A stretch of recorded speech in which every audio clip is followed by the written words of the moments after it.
pimpin dulu doanya. Siap, sudah mulai.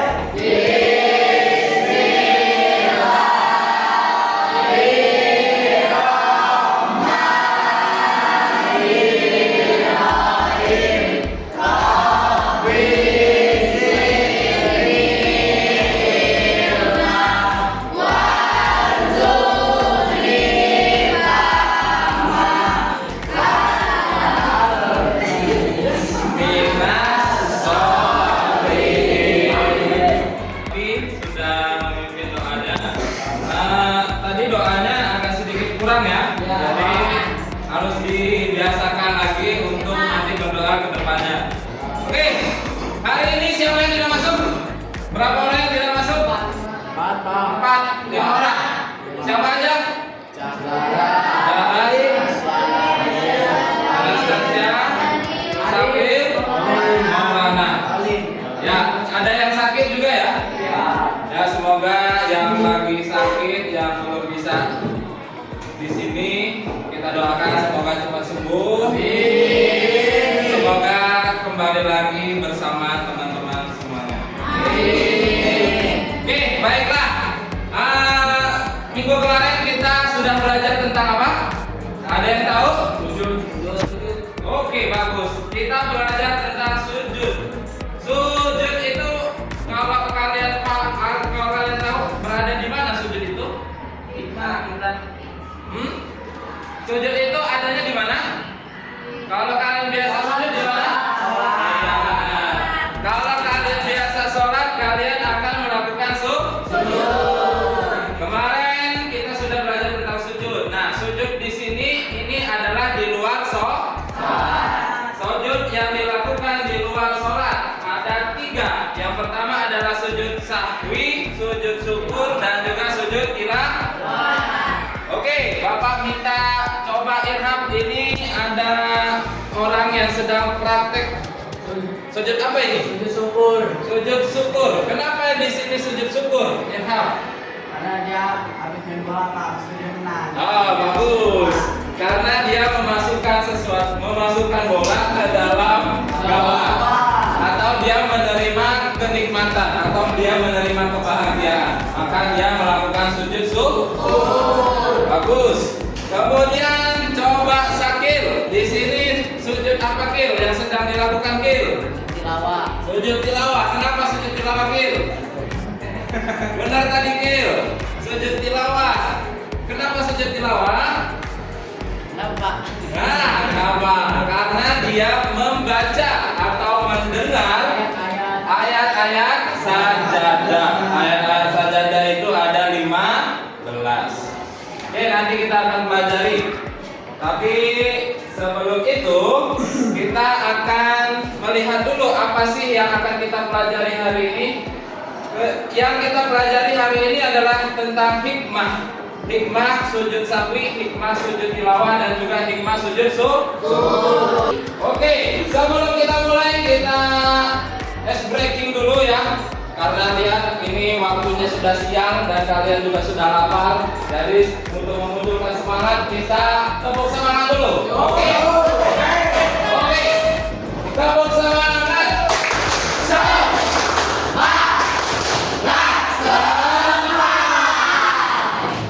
Sekali lagi ya. Lebih kompak, oke? Kita tepuk semangat.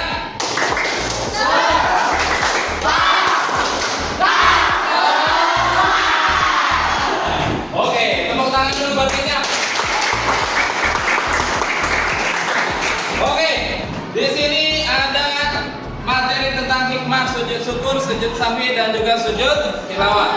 Perhatikan baik untuk kelompok visual. Assalamualaikum warahmatullahi wabarakatuh. Waalaikumsalam warahmatullahi wabarakatuh. Kami dari kelompok visual ingin mempresentasikan tentang sujud syukur. Perkenalkan, nama saya Muhammad Rabi. Saya Akbar. Saya Aksa. Saya Akbar. Pengertian sujud syukur. Sujud syukur adalah sujud ketika mendapatkan nikmat dari Allah SWT.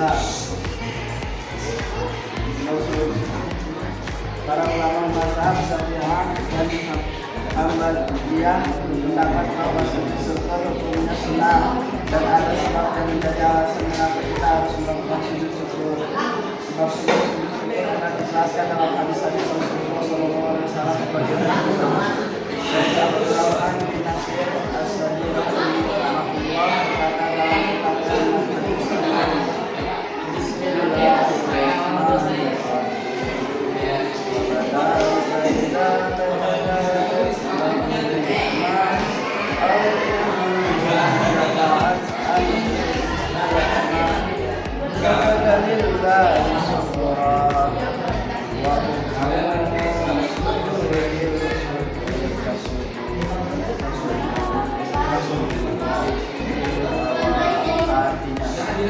Artinya begitu pula ketika seseorang mendapat nikmat baru atau terselamatkan dari suatu musibah yang bersujud kepada Allah karena syukur hukum sujud syukur seperti halnya sujud tilawah. Ada beberapa tata cara sujud syukur. Kalau tolong dipraktikkan kawan. Ini Azola sedang keadaan apa ini Azola ini? Bersyukur karena apa nih? Mendapatkan rezeki yang banyak. Oke, Azola silakan. Sujud syukur.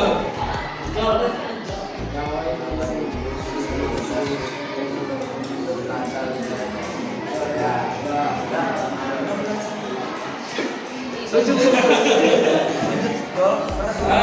Sujud. Ini ada Sujud syukur ya. Doanya seperti apa? Ilham, doanya? Nawaitu sujud syukri sunnatan lillahi ta'ala. Oke. Bacaan sujudnya? Itu niat Pak. Ya, bacaan sujudnya. Itu melakukan ibadah dan apa? Sujud apa? Subhanallahi walhamdulillahi wa la ilaha illallah. Allahu akbar, la haula wala quwwata illa billahil aliyyil azim. Oke, bagus. Di sini ada materi tentang hikmah sujud syukur, sujud sahwi dan juga sujud tilawah. Perhatikan baik-baik penjelasan dari Bapak. Yang pertama adalah hikmah sujud sahwi. Hikmah sujud sahwi adalah pertama, mengajarkan pentingnya ketundukan kepada Allah Subhanahu wa taala. Melalui sujud sahwi, seorang muslim diajarkan untuk memperbaiki kesalahan dalam ibadah sholat dengan penuh ketundukan kepada Allah. Jadi kalau kita lupa, dan kalau kita ragu-ragu dalam bilangan sholat, udah rakaat ketiga, rakaat keempat, kita jangan batalin sholatnya, tapi kita melakukan sujud sahwi. Karena manusia pasti tempatnya lupa. Entah sholatnya ingat pacarnya, ingat keluarganya, ingat masalah-masalahnya, ya kan? Tidak fokus. Nah, jadi pada saat itu lupa atau kalian ragu-ragu, kalian melakukan sujud sahwi. Yang kedua, meningkatkan kesadaran diri dalam sholat. Sujud sahwi mengajarkan kita untuk selalu khusyuk dan memperhatikan gerakan serta bacaan sholat agar dapat melaksanakan sholat sesuai dengan tuntunan. Yang ketiga, mengajarkan tawadhu atau kerendahan hati. Yang keempat, untuk menyempurnakan ibadah sholat kita. Jadi kalau kita lupa Al-Fatihah, rukun sholat, kita lupa rakaatnya, kita harus sempurnakan dengan sujud sahwi. Kemudian yang kedua, hikmah sujud syukur. Coba Bapak minta baca dulu yang keras suaranya, Angga Manggala. Maju ke depan Angga Manggala. Iya, betul. Angga dibaca tiga ini enggak hikmah? Iya. Sini enggak? Sini enggak? Sini enggak? Iya, nanti kamu enggak kelihatan kamera enggak? Nah, yuk. Hikmah sujud syukur. Ya. Meningkatkan rasa syukur kepada Allah Subhanahu wa taala. Sujud syukur adalah ekspresi dari kesadaran bahwa semua nikmat berasal dari Allah Subhanahu wa taala, sehingga mengajarkan seorang muslim untuk senantiasa bersyukur atas segala kebaikan yang diterima. Mengajarkan kesadaran akan nikmat. Dengan melakukan sujud syukur, seorang muslim diingatkan untuk selalu menyadari dan mengapresiasi segala nikmat besar maupun kecil yang Allah berikan. Menguatkan hubungan dengan Allah. Sujud syukur menunjukkan kedekatan seorang muslim dengan Tuhannya, karena ia menyadari bahwa segala sesuatu datang dari Allah dan bersyukur atasnya adalah wujud dari kedekatan hati. Mendorong untuk lebih bersabar dan seorang yang bersyukur akan mendapatkan lebih banyak nikmat dari Allah Subhanahu wa taala. Bagaimana firman Baik. silaturahim. Baik. Kemudian kita masuk ke dalam materi tata cara pelaksanaan sujud syukur. Ya, kalau melaksanakan tata cara sujud syukur ini kita mulai dulu dari niat ya, niat. Kemudian kita mengucapkan takbir, Allahu Akbar sembari mengangkat tangan seperti takbir dalam sholat. Kemudian kita melakukan langsung sujud. Sujudnya yaitu dengan sujud seperti di dalam sholat dengan meletakkan dahi, hidung, kedua telapak tangan dan kedua lutut kita di atas lantai. Kita bisa kondisional, artinya kita bisa sujud dimanapun kita berada. Apabila kita mendapatkan misalnya terhindar dari musibah, kita terhindar dari kecelakaan, maka kita selamat, kita langsung melaksanakan sujud syukur. Nah, itu bisa mulai di mana aja untuk sujud syukur. Kemudian untuk selanjutnya ini adalah dalil diperintahkannya kita untuk sujud syukur dan doa ketika kita melaksanakan sujud syukur. Dalilnya ada dalam hadis riwayat Abu Daud, yaitu Nabi bersabda, jika engkau mendapat nikmat maka sujudlah bersyukur kepada Allah. Untuk doanya adalah Allahumma laka sabahtu wa bika amantu wa laka aslamtu sajada wajhiya lillazi khalaqahu wa sarrahu wa saqqa sam'ahu wa basarahu tabarakallahu ahsanul khaliqin. Itu doa apabila kita melaksanakan sujud syukur.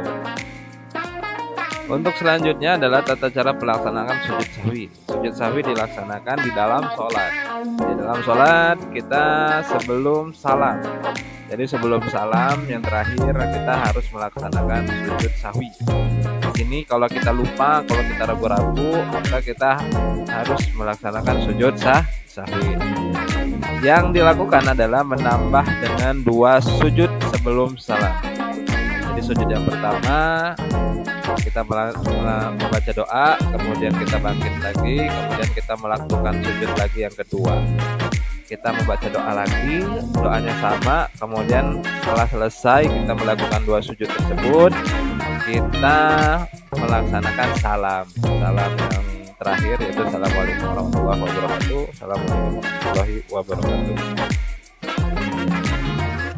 Dalil Al-Quran atau dalil hadis ini dalam melaksanakan sujud sahwi itu berdasarkan hadis dari Muslim, hadis riwayat Muslim, yaitu jika kamu ragu dalam sholatmu maka sujudlah 2 kali sebelum salam dengan membaca doa yaitu subhana man la yanamu wa la yashu yang pertama kali, kemudian kita bangkit dari sujud, kemudian kita sujud lagi yang kedua, baca doa lagi yang sama, subhana man la yanamu wa la yashu.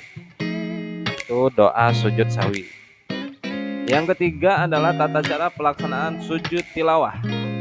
Sujud tilawah ini kita laksanakan yang pertama apabila kita mendengar atau membaca ayat-ayat sajadah di dalam Al-Quran. Ayat-ayat sajadah itu ada 14 kalau nggak salah yang harus ada di dalam Al-Quran. Kemudian apabila kita melewatinya atau kita membaca atau kita mendengarnya, kita wajib atau kita disunahkan untuk melakukan sujud tilawah. Yang kedua kita melakukan niat, yang ketiga kita melakukan sujud.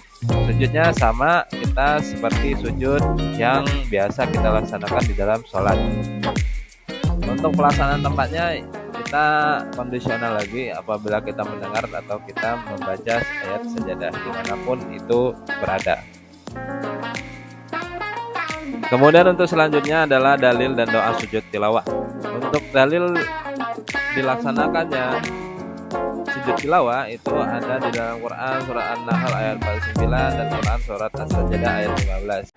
Assalamualaikum warahmatullahi wabarakatuh. Kami dari kelompok 3 ingin menunjukkan hasil kerja kelompok kami yang bertema sujud sahwi. Silakan. Subhana man la ya'lamu wa la yashu.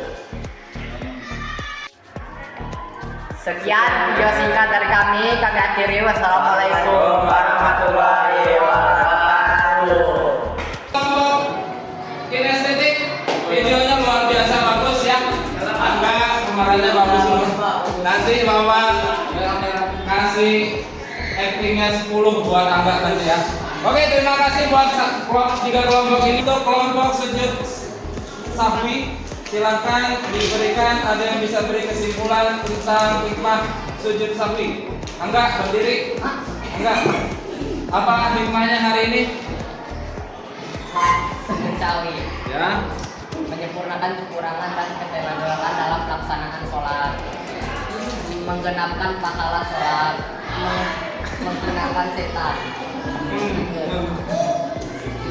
Yang tadi kami akhiri. Waalaikumsalam warahmatullahi wabarakatuh. Bagus Angga. Untuk kelompok ini ada yang bisa memberikan kesimpulan tentang sujud tilawah. Ya, silakan. Ya, berdiri. Melaksanakan sujud tilawah. Orang yang melakukan sujud tilawah akan dijauhi oleh setan. Jika setan telah menjauh, orang yang bersangkutan dapat terhindar dari godaan yang menuju durhakaan. 2. Orang yang melaksanakan sujud tilawah memperoleh jaminan surga dari Allah Subhanahu wa taala. 3. Bagian dari keputusan, kepatuhan dan kerendahan hati manusia kepada Allah. Bagus. Kelompok 2. Silakan untuk kelompok sujud syukur ada yang bisa berikan kesimpulan. Tunjuk berdiri. Pertama, semakin mendekatkan diri kepada Allah Subhanahu wa taala. Kedua, merasa rendah diri di hadapan Sang Pencipta. Ketiga, mengikis rasa syukur kepada diri sendiri. Oke, terima kasih Irham. Baik, itu tadi kesimpulan dari materi kita ya. Untuk nanti kita akan bahas lagi di minggu depan karena waktunya sudah juga kita cukup. Oke? Terima kasih untuk hari ini.